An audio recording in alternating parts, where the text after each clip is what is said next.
Salam damai dalam nama Tuhan kita Yesus Kristus.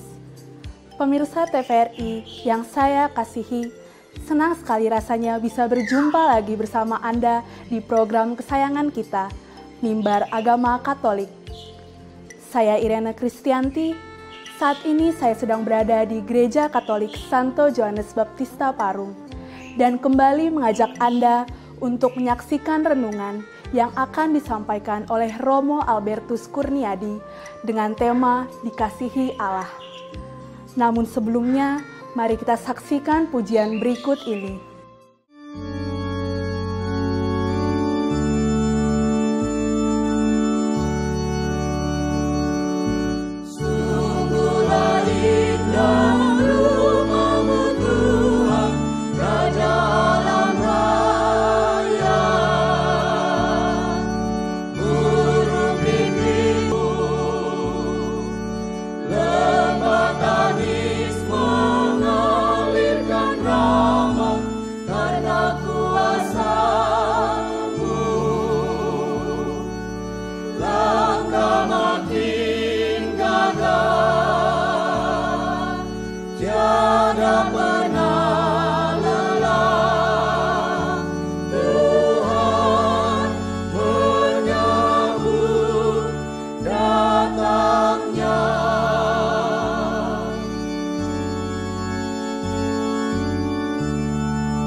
Saudara-saudari yang terkasih, permisa Mimbar Agama Katolik TVRI yang dikasihi Allah, kita berjumpa lagi dalam renungan Mimbar Agama Katolik dengan tema Dikasihi oleh Allah. Tema ini menjadi satu tema yang sederhana, tetapi kadang-kadang kalau kita merasakan betapa orang yang dikasihi Allah itu mengalami berbagai macam pencobaan, bagaimana orang yang dikasihi Allah itu menghadapi berbagai macam persoalan-persoalan hidup yang nyata, persoalan-persoalan hidup yang seringkali juga membuatnya berbicara, membuatnya terseok-seok, membuatnya juga jatuh tersungkur. Tetapi dikasihi Allah menjadi satu tema yang mendasar, satu tema yang sungguh membuat banyak orang bertanya, sungguhkah aku dikasihi Allah? Dan kalau memang aku dikasihi Allah, mengapa ada banyak tantangan, ada banyak resiko, ada banyak hal yang membuat kita jatuh tersungkur? Renungan kita hari ini juga mengajak kita untuk melihat dalam saat-saat sulit, dalam saat penyakit, dalam saat-saat yang tak terkatakan itu, kita berhadapan dengan diri kita. Kita berhadapan dengan sesuatu yang membuat kita berkata mungkin dan tak mungkin. Membuat kita juga berkata, mengapa aku ditinggalkan Allah dan mengapa Allah berlalu dari hidupku? Sungguhkah Allah yang berlalu dari hidupku atau aku yang meninggalkan Allah? Dalam persoalan-persoalan itu, kita juga dihantarkan pada satu permenungan bahwa kita pada saatnya nanti akan berhadapan dengan kematian. Kematian yang memisahkan kita dari saudara dan saudari kita. Kematian yang juga memisahkan kita dengan orang-orang yang kita cintai. Kematian yang juga akhirnya membuat kita berasa sendiri, sepi, dan terasing. Sungguhkah kematian itu membuat kita sendiri? Sungguhkah kematian itu membuat kita terasing? Sungguhkah kematian itu membuat kita juga terpisah dari saudara dan saudari kita?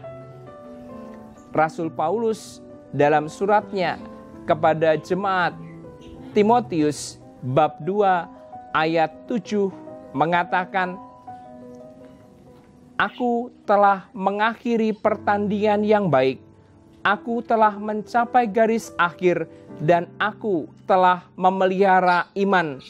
Sekarang telah tersedia bagiku mahkota kebenaran yang akan dikaruniakan kepadaku oleh Tuhan, Hakim yang adil pada harinya, tetapi bukan hanya kepadaku, melainkan juga kepada semua orang yang merindukan kedatangannya."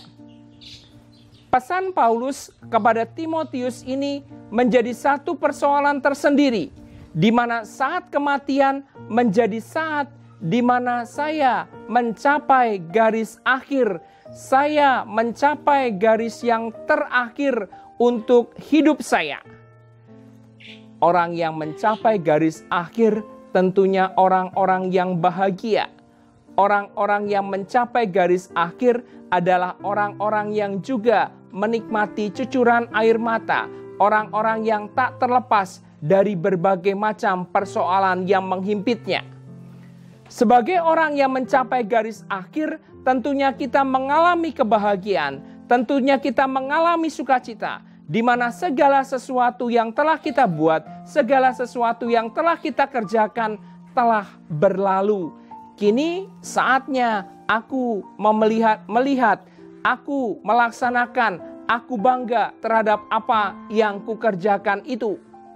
Kebanggaan itu terlebih terlihat dan nampak pada saat aku tetap memelihara imanku. Aku tetap setia terhadap apa yang kupegang, apa yang kuakui dengan bangga dan kuyakini dalam perjalanan hidupku, yaitu iman kepada Yesus Sang Juru Selamat.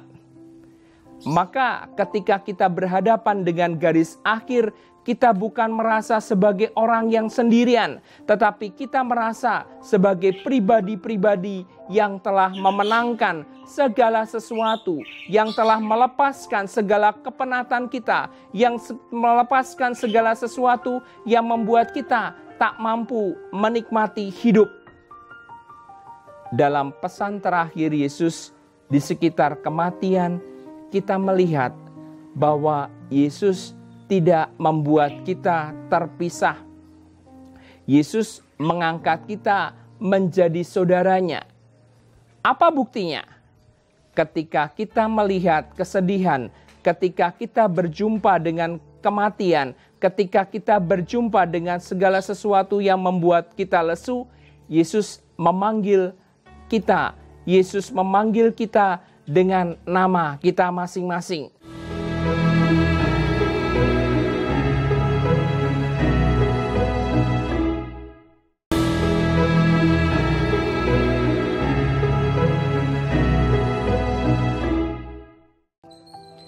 Mari kita lihat bagaimana Yesus memanggil kita dengan nama kita masing-masing.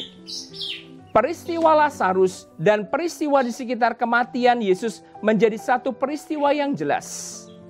Yesus meneguhkan kita, Yesus menguatkan kita, Yesus memberkati kita karena Ia memanggil kita dengan nama kita masing-masing. Dipanggil dengan nama menjadi satu kebanggaan. Dipanggil dengan nama berarti orang itu mengenal pribadi kita, mengenal lekak-lekuk hidup kita, mengenal segala penderitaan kita, mengenal segala kepayahan hidup kita. Dan ketika kita dipanggil dengan nama kita masing-masing, kita rasanya menjadi pribadi yang bangga. Kita rasanya menjadi pribadi yang diteguhkan. kita rasanya menjadi pribadi yang juga membawa kehidupan yang baru. Maka ketika kita mengalami kematian, bukan hanya persoalan kita sendiri, bukan hanya persoalan kesepian, tetapi kita dipanggil dengan nama kita masing-masing untuk menjadi satu dengan Kristus, untuk menjadi satu dengan saudara dan saudari kita, untuk menjadi satu dengan himpunan para kudus di surga. Lewat kematian, kita mencapai garis akhir.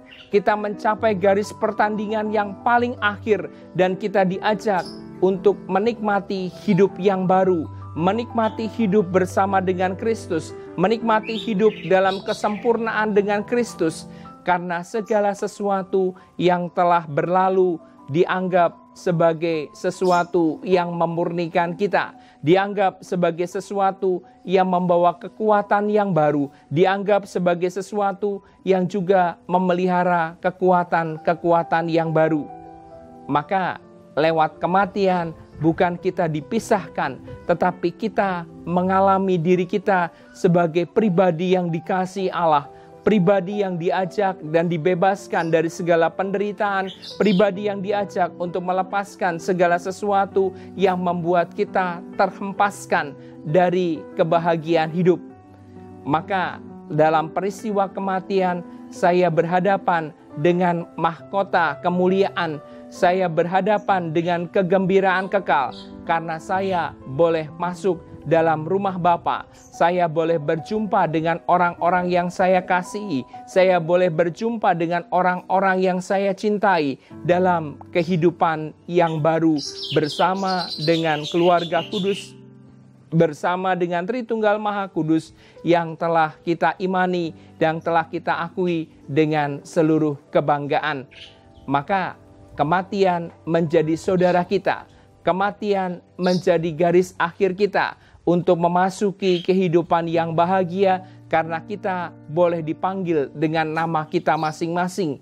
Kita boleh memelihara iman kita, dan kita boleh menikmati hidup yang baru terlepas dari segala sesuatu yang membuat kita berpacu dengan waktu.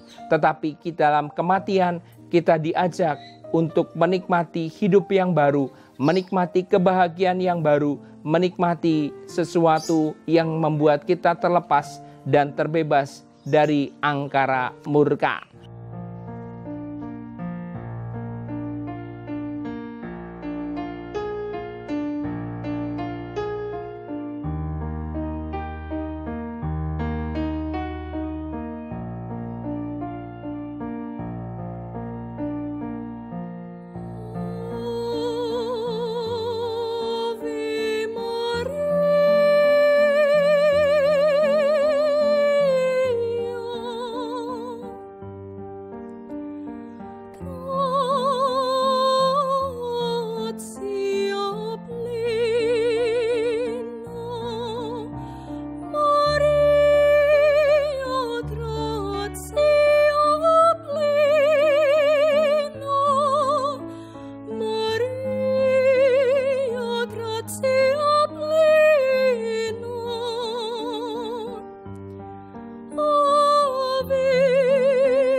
Pemirsa TVRI yang terkasih,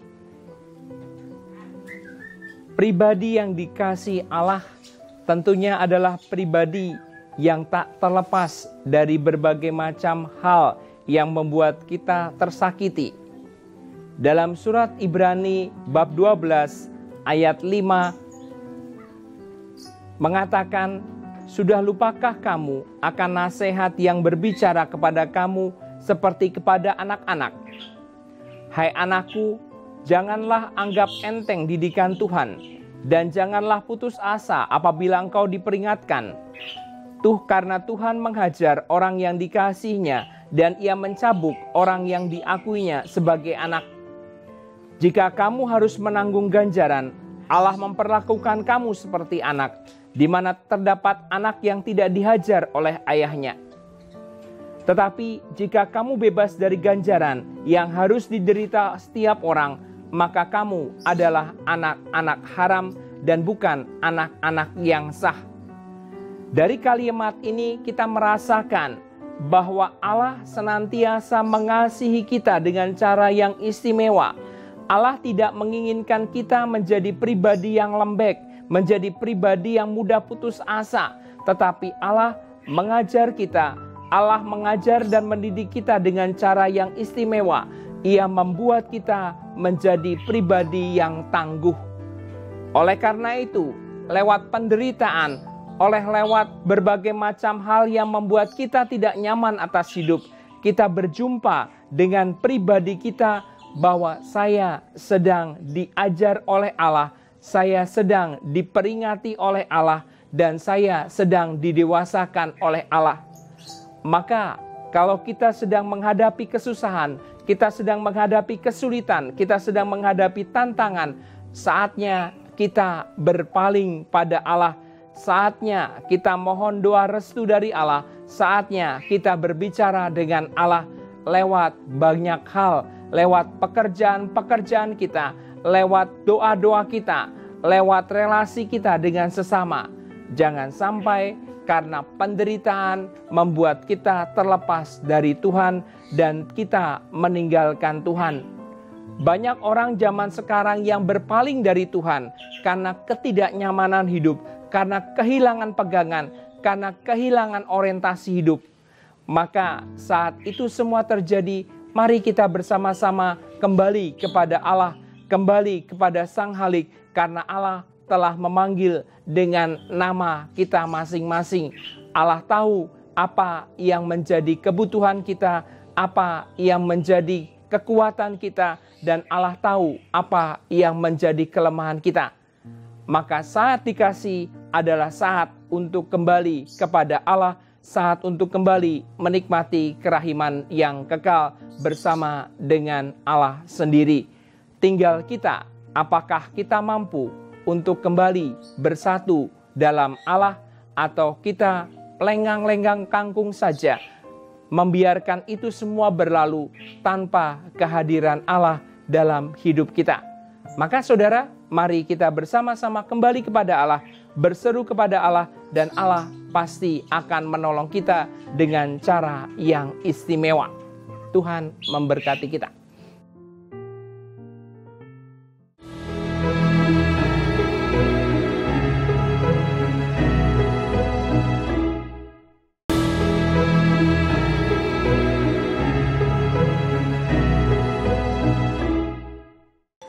Pemirsa Pemirsa TVRI yang berbahagia, tanpa terasa kita sudah berada di penghujung acara ini. Semoga apa yang telah kami sampaikan dapat berguna dalam kehidupan kita. Saya Irene Kristianti, mohon pamit dari hadapan Anda. Sampai jumpa di episode berikutnya. Semoga Tuhan berkati kita semua. Amin.